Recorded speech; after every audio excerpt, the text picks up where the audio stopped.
It started when I was 16.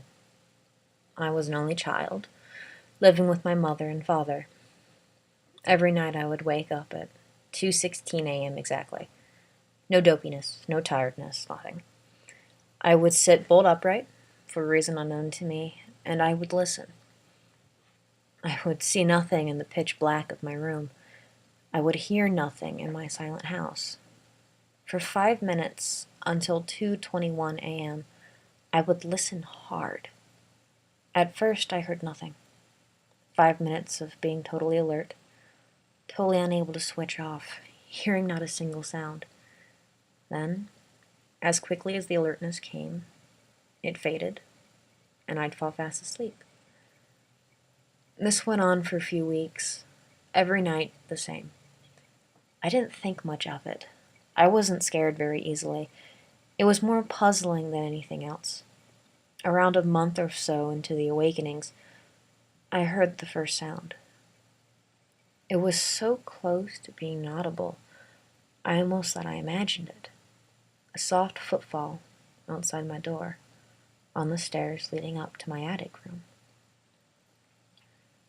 The next night, another step taken, yet still incredibly quiet, as if on tiptoes. Still, I was more puzzled than scared, but it was starting to become a little strange. This progressed, night after night, the footsteps growing louder and louder, closer and closer up the 12 stairs to my room. On the 5th night, I tried to get out of my bed to investigate during the awakening, but I couldn't move. It didn't feel like paralysis. It felt like my body wasn't my own, as if I had no control, as if all I had was consciousness and no physical input. I started to become scared. The next day I stayed home from school sick. I was beside myself with fear for the night. I finally fell asleep at around 2 a.m. And I woke up the next day like nothing had ever happened. I had not awakened during my sleep. I felt more refreshed than I had been in weeks. I was besides myself with relief, and I had a great day. The next night, again, I slept like a log, and it was over. The next month was probably the best of my life. I did well in all my classes, I got a boyfriend, I had good luck, and generally just had a good time. It was after a particularly good Saturday spent with my boyfriend that I went to bed. The happiest girl alive. I couldn't wait for the next day. I've never felt the same chills as I felt that night when I woke up at 12:16 a.m., sitting bolt upright, unable to move, staring blindly into space and listening. 4 minutes of complete silence passed. With every second, a stronger chill surged down my spine. With every second, another bead of cold sweat slipping down my neck. At 2:20, with the loudest crash, I heard my door being ripped from its hinges and smashed against the far wall. Footsteps thudding towards me with unstoppable intent, louder than you could possibly imagine, closer and closer until they stopped dead. A cold rush of air washed over me, chilling me to the bone. My eyes, wide with terror, searching for anything to focus on. For a few seconds, nothing happened.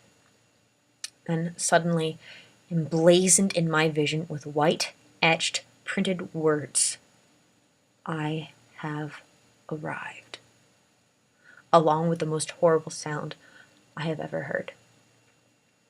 If you have ever heard the screams of foxes at night, imagine them at a much lower pitch. An inhuman, guttural scream, the scream of an agonized, tortured soul.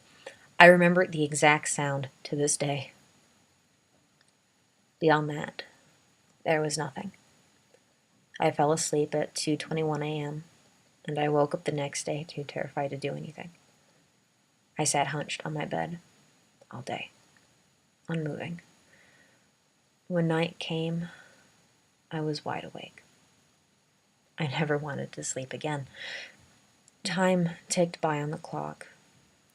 1:30, 1:45, 2, 2:10, 2:15. And then I blacked out. I don't remember anything that happened that night. I awoke to find myself standing in my parents' room, simply standing there, arms by my sides, relaxed. I had no idea how I got there, which in itself is slightly alarming, as I have never been prone to sleepwalking. But the disturbing thing was that I didn't feel odd. I didn't feel out of place, staring down blankly at the faces of my sleeping parents. I couldn't help but notice how vulnerable they looked. Eventually, I snapped out of my trance and went downstairs. I vaguely remember making breakfast. I ate food, but tasted nothing. My senses seemed to be dulled, my head hazy. Despite the horror of the night before last, I did not feel scared. I didn't feel, well, anything. I went to school that day, concentrating on nothing, accepting a detention wordlessly, coasting along, never once making an attempt to talk to anyone about anything. School ended and I walked home. That night, my phone rang. I watched it. I remember just watching it ring out. No desire to answer. No desire to even check who it was. Presumably, it was my boyfriend, as he came around later that night. I was upstairs, just sitting on my bed, staring at the wall. He tried to talk to me. I didn't answer. He laid down and pulled me down with him. He hugged me, trying to coerce me to respond. But one thing really annoyed me, and I don't know why. He kept telling me I was really cold. Really, really cold. Eventually, I turned over to look at him.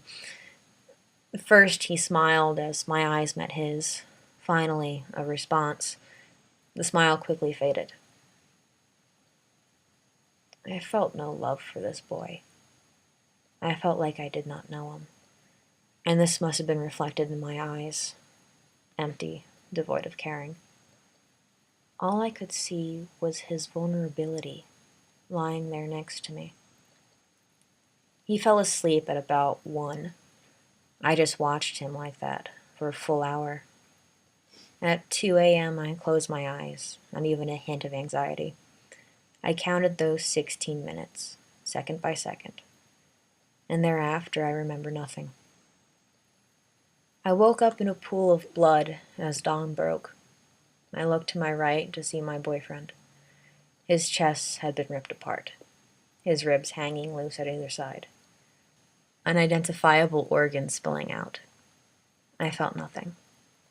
I rose from my bed, covered in blood.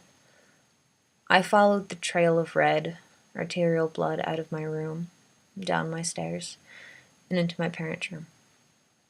My father's head lay bloodied and caved in beside his still oozing neck. A giant gash split his back in two. His right leg rammed down my mother's throat. Her jaw unhinged and her legs and arms crumbled at impossible angles. I felt nothing.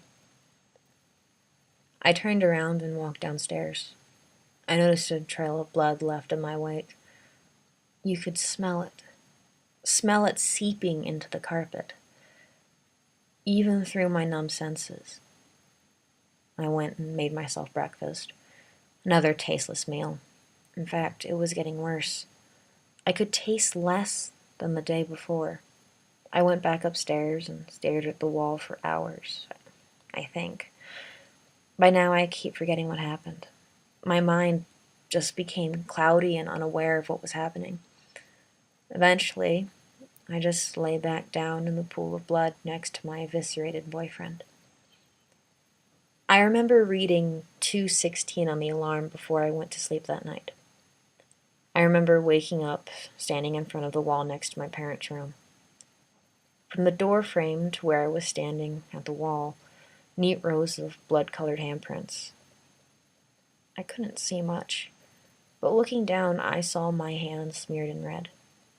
My hearing was almost gone. My touch was so dull that I felt completely separated from the rest of the world.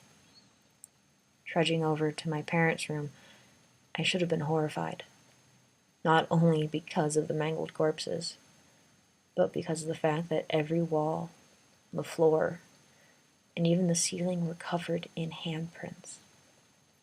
My handprints, inked in my parents' coagulating blood. The last thing I remember doing was going downstairs and clumsily searching through my drawers, finally finding a rusty old knife that had dropped behind the back of one drawer, and then making my way slowly upstairs. And then nothing. A neighbor eventually complained about the smell coming from our house. The police arrived shortly afterwards. I pity anyone who had to step into that house. Nearly a week's decay would have made the smell utterly overwhelming. They thought we were all dead at first, but when I had been transported outside, upon closer inspection, I was still alive. Somehow. They had found me on the stairs with both legs and my left arm lying beside me, detached. There were no clean cuts, nothing surgical about the procedure. They could not explain how I had not died of shock or blood loss. But as they discovered my only remaining limb grasping that blunt, rusty table knife, they knew what had done it. I've been in the institution for 2 weeks now. To be honest, I have never felt better.